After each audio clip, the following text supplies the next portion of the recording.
তোমাদের চ্যানেলে তোমাদের স্বাগত জানাই। প্রিয় দশম শ্রেণীর শিক্ষার্থী বন্ধুরা, আশা করি তোমরা ভালো আছো। তো আজকে আমরা এই ভিডিওতে আলোচনা করব মাধ্যমিক 2025 প্রথম ভাষা বাংলা এর একটি অত্যন্ত গুরুত্বপূর্ণ নমুনা প্রশ্নপত্র নিয়ে। তাই তোমাদের বলবো তোমরা ভিডিওটি না টেনে প্রথম থেকে শেষ পর্যন্ত ধৈর্য সহকারে দেখো। তো কথা না বাড়িয়ে ভিডিওটি শুরু করা যাক। তো দেখো, তোমাদের একের দাগে থাকছে সঠিক উত্তরটি নির্বাচন করো। 17টি প্রশ্ন থাকবে, 17 নাম্বার। প্রথম প্রশ্ন অন স্ক্রিন তোমরা দেখতেই পাচ্ছ যে সন্ধ্যাতারা পত্রিকায় প্রকাশিত তপনের গল্পের নাম হলো একদিন, প্রথম দিন, কোনো একদিন, প্রতিদিন। তো সঠিক উত্তর হয়ে যাবে তোমাদের খ নাম্বারটা, প্রথম দিন। 2 নম্বর প্রশ্ন দেখো, জগদীশ বাবুর বাড়িতে সন্ন্যাসী কদিন ছিলেন? 4টি অপশনের মধ্যে সঠিক উত্তর হয়ে যাবে তোমাদের গ নাম্বারটা, 7 দিন। তারপর দেখো, গিরিশ মহাপাত্রের পায়ে কি রঙের মোজা ছিল? সঠিক উত্তর হয়ে যাবে গ নাম্বারটা, সবুজ। এরপরে দেখো, পায়ে পায়ে হিমানির বাদ, হিমানি শব্দের অর্থ হলো? সঠিক উত্তর হয়ে যাবে খ, বরফ। গুপ্তগহ্বর থেকে কারা বেরিয়ে এসেছিল? সঠিক উত্তর হয়ে যাবে গ, পশুরা। নাদিলা কর্বুর দল, কর্বুর শব্দের অর্থ কি? এখানে একটু বানানটা মিস্টেক হয়েছে, এখানে হবে কর্পূর দল। কর্পূর শব্দের অর্থ কি? সঠিক উত্তর হয়ে যাবে ক, রাক্ষস। তারপর দেখো, সেই আমার কলম, এখানে সেই হলো, সঠিক উত্তর হয়ে যাবে কি, হার, হাড়ের কলম। বৈজ্ঞানিক প্রসঙ্গের ভাষা হওয়া উচিত? সঠিক উত্তর হয়ে যাবে গ, সরল ও স্পষ্ট। 9 নম্বর প্রশ্ন দেখো, ক্যানোটেশন শব্দের অর্থ কি?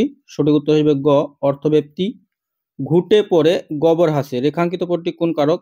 এই যে দেখো, ঘুটের নিচে দাগ দেওয়া আছে, এটা হয়ে যাবে কি, কর্তৃকারক। তারপরে দেখো, সে জাহাজ থেকে দেখছে কোন জাতীয় অপাদান? ঠিক আছে, তো জাহাজ কি হয়ে যাবে, অবস্থানবাচক অপাদান।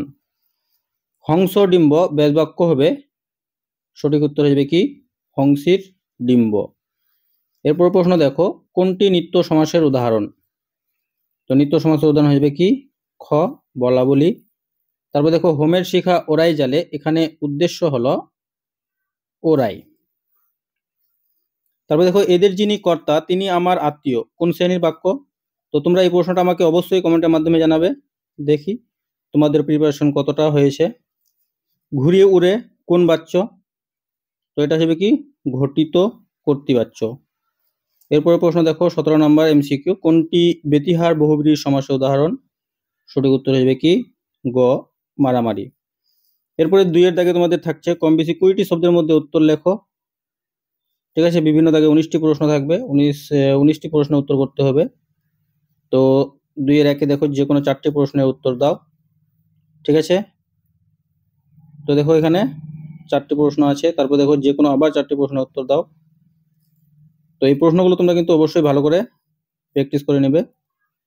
ঠিক আছে, প্রত্যেকটা প্রশ্ন কিন্তু তোমাদের ফাইনাল পরীক্ষার জন্য অত্যন্ত গুরুত্বপূর্ণ। তোমরা যারা এবছর মাধ্যমিক পরীক্ষা দিতে যাচ্ছ, দেখো তির্যক বিভক্তি কাকে বলে, মোস্ট ইম্পর্টেন্ট প্রশ্ন। ঠিক আছে, বাক্য পরিয়োগে দেখো, কর্তৃকারকের তে বিভক্তি, সংখ্যাপূর্বক বহুব্রীহি দ্বিগু সমাস একটি পার্থক্য, উপপদ তৎপুরুষের সমাস, উপপদ তৎপুরুষ সমাসের কি সংজ্ঞা, এদের যিনি কর্তা তিনি আমার আত্মীয়, সরল বাক্যে রূপান্তর করতে হবে। তো প্রত্যেকটা প্রশ্ন তোমাদের ফাইনালের উপযুক্ত করে তৈরি করা হয়েছে, যাতে তোমরা এখান থেকে প্রশ্ন কমন পেতে পারো। ঠিক আছে, তাই তোমাদের বলবো তোমরা কিন্তু প্রশ্নগুলোকে অ্যাভয়েড করো না। আর ভিডিওটি যদি তোমাদের ভালো লাগে, অবশ্যই ভিডিওটিতে একটি লাইক করবে, কমেন্ট করবে, বন্ধুদের মধ্যে ভিডিওটি শেয়ার করবে। আর চ্যানেলটি তো সাবস্ক্রাইব করতে একেবারেই ভুলবে না, কারণ এরকম নিত্য নতুন যখন ভিডিও আমরা আপলোড করব, তখন তোমরা তার নোটিফিকেশন সঙ্গে সঙ্গে পেয়ে যাবে। যার জন্য চ্যানেলটি কিন্তু সাবস্ক্রাইব করা অত্যন্ত জরুরি, গুরুত্বপূর্ণ। দেখো, চলিত গদ্যে বঙ্গানুবাদ করো, 4 নাম্বার আছে। তারপরে তোমাদের সংলাপ আর প্রতিবেদন। দেখো, সংলাপ খুব গুরুত্বপূর্ণ, অনলাইন শিক্ষার ভালো আর খারাপ দিকগুলি নিয়ে 2 বন্ধুর মধ্যে কাল্পনিক সংলাপ। আর নিত্য প্রয়োজনীয় দ্রব্যের অস্বাভাবিক মূল্য বৃদ্ধির বিষয়ে প্রতিবেদন রচনা গুরুত্বপূর্ণ আছে কিন্তু। এরপরে দেখো, প্রবন্ধ রচনা 4টি আছে। আশা করি তোমরা এই 4টির মধ্যে ফাইনাল পরীক্ষায় একটি কমন পেতে পারো। তো প্রিয় শিক্ষার্থী বন্ধুরা, ভিডিওটি ছিল এই পর্যন্তই। ধন্যবাদ।